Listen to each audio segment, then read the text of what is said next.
How's it going, guys? My name is Michael on MotoXMike, and I'm here bringing you a brand new video about basically all the information you need to know about Call of Duty Advanced Warfare up to this date. So check on the description of this video as to what date today is for me, but for you it might be a lot later. So I'm playing Modern Warfare 3. This isn't a live commentary, but I'm just commentating to this gameplay because Sledgehammer Games, who is making, or basically made, Call of Duty Advanced Warfare, took part in making Modern Warfare 3, so that's like the only other Call of Duty game they took part in. So I'm just going to get straight into this, but first off I want to say thanks to Charlie Intel for their awesome information. I'm going to be reading straight from their website, so I'll probably have a link in the description of this video to their website so you can go check it out.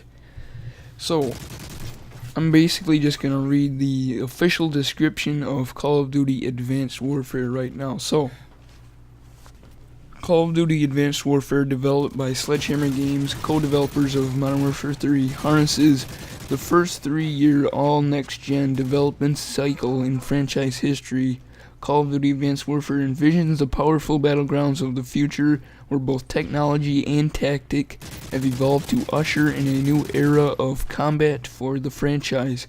Delivering a stunning performance, Academy Award-winning actor Kevin Spacey stars as Jonathan Irons, one of the most powerful men in the world, shaping this chilling vision of the future of war. So basically that is the official description of the game. So this Jonathan Irons guy is a villain in the game, but I'm not even sure if he is like a good guy too. I guess we'll just have to find out in the game, but I'm just going to read from the campaign section of the website here. So players will be playing as Private Mitchell, voiced by Troy Baker. So that's basically the main guy you're playing as in the campaign mode. Campaign is set after a massive catastrophic attack similar to 9/11. So if you know what 9/11 is, then congratulations, but game opens with an attack by the KVA, which is an international terrorist organization equipped with these exoskeleton suits. Mitchell will be fighting alongside Will Irons, son of Jonathan Irons, which is the powerful guy, to stop the attack on U.S. soils. Afterwards, Jonathan Irons confronts Mitchell and hires him to join Atlas PMCs. Mitchell accepts his offer and starts working for him. So this is set in the year 2054, and the game does feature those brand new exoskeletons like suits for the soldiers. So these private military corporations have become dominant armed forces for countless nations, outsourcing their military needs. So basically the nations said, screw the army, we're going to hire these PMCs, which are, I guess, better in the game, I'm not sure, but these private military corporations are the main thing in the game. Instead of the army, these countries hire these PMCs. So Kevin Spacey stars as Jonathan Irons, which is the most powerful man within the game. Irons runs the Atlas Corporations, which is the main company and villain in the game. So this Atlas Corporation, I'm not sure if it is good or bad, but that's who the main character is fighting as. So I'm not sure if we're actually playing as bad guys in the game or if we're playing as good guys or what. So I guess we'll just have to find out. A PMC has emerged with the power to rescue humanity from a devastated world struggling to rebuild after a global attack on its military and infrastructure. So I'm not sure if that PMC is the Atlas Corporations or if it is a different one that is not a villain. I'm not sure. Guess we'll just have to find out in the game, I guess. Game features technological advancements, and high-tech gear. Obviously, Advanced Warfare, there'll be a lot of advanced stuff. Features a brand new heads-up display, which makes the entire action more immersive. The typical follow icon from previous games has been changed to now be a part of your HUD and improved to be more futuristic. So this game obviously is going to be a lot more futuristic. Is about like 25-30 more years, like 29 more years ahead of Black Ops 2. So this should be very futuristic. I don't know how realistic, but I guess we'll find out. Narration is key to Sledgehammer Games. The loading screens will tell more of a story and give you more information as you play. So the loading screens of the game will basically give you even more information, and it will help you a lot better throughout the entire story so you understand every little bit of it. So, Advanced Warfare has only one protagonist, so I'm guessing it's that Jonathan Irons guy is basically who I'm guessing it is. He's like the new Makarov, but Sledgehammer Games wants the technology in the game to be realistic, be things that can actually happen in the future. So all this stuff might happen in the future, who knows. Exosuits can be upgraded after each mission, so the amount of upgrades you can do will depend upon how many points you have. So you earn points through each mission, and let's say you get like 3 points, you probably get to do like 3 upgrades or something like that. Something along the lines of that. But a female soldier plays it as a major role in the campaign. She's introduced after the 2nd to 3rd mission of the game. So there's actually going to be a female soldier in the game, which is a pretty new twist, I guess. I don't know. You haven't really seen that in any other Call of Duty games, but if a soldier has to be dropped into a mission from the air, it is done via drop pods. So there's no more parachutes, it's these drop pod things. So that is all the campaign information. Now I'm going to get on to the campaign missions. So these new campaign missions include Induction, which is based in Seoul in South Korea. It is the first mission of the game. Biolab is another confirmed mission. This mission revolves around the stealth aspect, so there's actually going to be some awesome stealth missions. And for the first time, they showed the invisibility ability in action. So that should be really, really cool if you're actually going to be able to become like invisible. So that will be a brand new like thing of the game.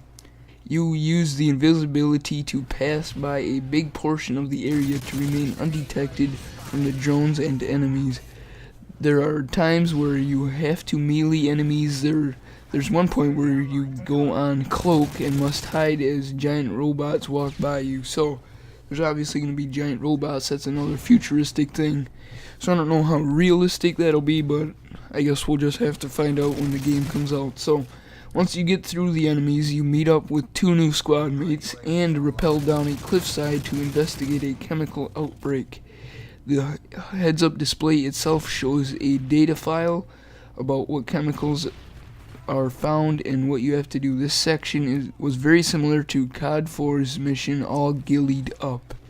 So you're basically going through like a place where there's radiation, is what that COD 4 mission was. I don't know I guess it's chemical instead of radiation, and that's all I'm going to read from that brand new Biolab mission. So that mission sounds really, really cool. You guys can go check it out and check out the more information from that mission. So the next mission, let's see here. The next mission is Collapse, which is in San Francisco, California. This was a very exciting and action-packed mission. It takes place in San Francisco. Some of the gameplay is in the Advanced Warfare reveal trailer. So the reveal trailer I saw, and it had some pretty awesome stuff. You could see the Golden Gate Bridge and whatnot. So that is the brand new Collapse mission. So I'm just going to scroll down here to where it talks about it. Here we go. Let's see, blah blah blah. Okay, the mission starts you off in the middle of a car chase, chasing down enemies before they hit the Golden Gate Bridge. I guess that's a typo, probably before they hit the Golden Gate Bridge, but you reach the bridge and your vehicle is demolished, flipped upside down. You and, I'm not sure what that name is, get out and start running on feet. So I guess that's your buddy. His name is Gideon. Not sure what kind of name that is, but whatever. Okay, Exosuit allows for double jump and boost features, so that also allow you to go locations quicker and easier. So those exosuits are going to be able to jump double the distance, and it'll be able to boost you. So I guess that's faster running. So the game brings a new level of vertically, as so many more higher areas are reachable. So you engage in a battle with hostiles and use laser guns as well as assault rifles to take them down. Similar to Induction, your player rips off a car door for cover. So there's going to be a lot of action-packed stuff in those missions. That's all I'm going to read from that Collapse mission. So you guys can also go just check it out. So those are the campaign missions. So the brand new player abilities is what I'm going to read here next. So you are the advanced soldier through boost jumps and grappling, covert cloaking abilities, and biomechanics that provide unparalleled strength, awareness, endurance, and speed. So that should be all awesome stuff to your, basically what you can even do in the game. Players can also climb walls, boost dodge, use zip lines, perform super jumps, cloak themselves with optic camo, and hover in mid-air. So that's all futuristic, unrealistic things to present time today, but who knows, maybe like 50 years from now that's what it'll be. But these new exoskeleton armor will fundamentally change some of the abilities and features within Call of Duty. So you can jump out of the way of enemies, sort of like a sideways dash jump, so you can like dodge enemies with this brand new exosuit. So what I'm going to read next is the brand new arsenal of weapons. Okay, so the new variable grenades that can be cooked from a concussion grenade to a threat detector, so you can basically change what kind of a grenade you can like cook. So you can like change its mode from like a concussion to maybe like a frag or something, or maybe a flashbang. So threat detection grenade highlights enemies via an augmented reality system visible in your visor. So basically it's like a Oracle in Call of Duty Ghosts is what I can take it as, maybe, I'm not sure. But some weapons are energy based and do not use traditional ammunition, so that's going more to the side of like Halo, maybe, is what you would think of that. So, new vehicle Pitbull, which is based on the real-world mine-resistant ambush-protected vehicle, or an MRAP. So the new walking tank in the game moves on its own. So it's basically a tank with like 4 legs. So in multiplayer, the exosuits will be in multiplayer, and the different gadgets in the game, I guess, quote-unquote, will not be OP, so that means they won't be overpowered. So female soldiers are returning in the game, along with the Call of Duty Ghosts. Female soldiers was introduced last year. So yeah, I guess that's basically all the information you need to know from this Charlie Intel site. Make sure you go check it out if some of this was confusing to you, but yeah, I hope you guys enjoyed this video. Make sure you subscribe, because I'm going to be doing a lot more Call of Duty Advanced Warfare content, and make sure you follow me on Twitter if you want to keep up to date with stuff, and check out my Facebook page and like that if you want to keep up to date on Facebook if you don't have Twitter. So I guess that I'll see you guys later in my next video.